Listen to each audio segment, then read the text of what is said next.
If there is one movie that underground independent film hipsters are hoping is good, it's this one.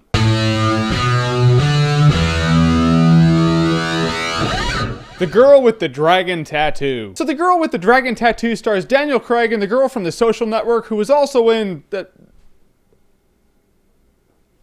as the girl with the dragon tattoo. And Daniel Craig's a reporter who has a really keen eye on investigation, so he gets hired to solve a murder that was like 40 years old. So he gets the help of the girl with the dragon tattoo, who also has an absurd talent for solving crime, or at least looking into stuff and hacking, like to an absurd degree. She's like autistic. I mean, that chick who plays her, she's a really good actress. Props to her, she was awesome. And Daniel Craig was really good too, but you know he's gonna be good. There is no way that someone's gonna be like, oh yeah, the movie was good, but the weak link, dude, Daniel Craig. You're not going to hear that any more than you're ever going to hear. And the Oscar goes to Megan Fox for Jennifer's Body 2. Not going to happen ever. And the thing about this movie is it was so hyped up. Everyone's like, oh, Jeremy, dude, girl with the dragon tattoo, girl with the dragon tattoo. Like the Lord and Savior himself come back to earth in movie form, and he is the girl with the dragon tattoo, the movie. And is it? It is no Jesus. I mean, not that it's a bad movie or anything like that. It's just the movie doesn't live up to the hype for me. I mean, although the movie's well shot and really well acted, it's ultimately a crime investigation movie. And that's it. I've seen movies like that before. It's like, oh, a crime, we need to solve it. All right, let's go solve that crime. And it's pretty much the girl with the dragon tattoo with a main character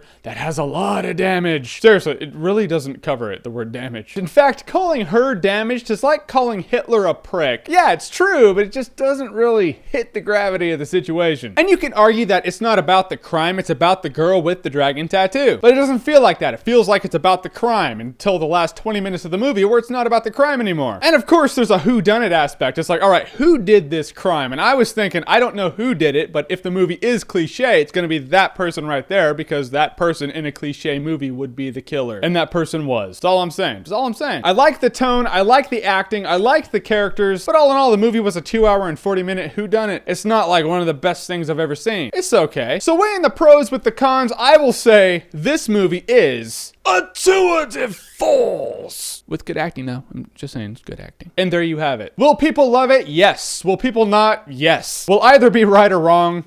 Sure. Yeah, spoiler alert over here. There's a rape scene in this movie, and it's like the most graphic one I think I've ever seen. And I don't like rape scenes. I don't like them. They put me in a bad mood. I was in a bad mood for like 15 solid minutes while watching this movie. Who's the rapist? This dude who looks like Wicket from Jedi. He's a creepy bastard. But of course, there is balance in the world, but still, it doesn't make up for it. All right, the girl with the dragon tattoo. Have you seen the original? Have you seen this one? Are they different? I'd like to know. So comment below. Let me know, my film hipster fanatic subscribers. Because if you're subscribed to me, you're not really a hipster. You know why? Because YouTube is pretty mainstream.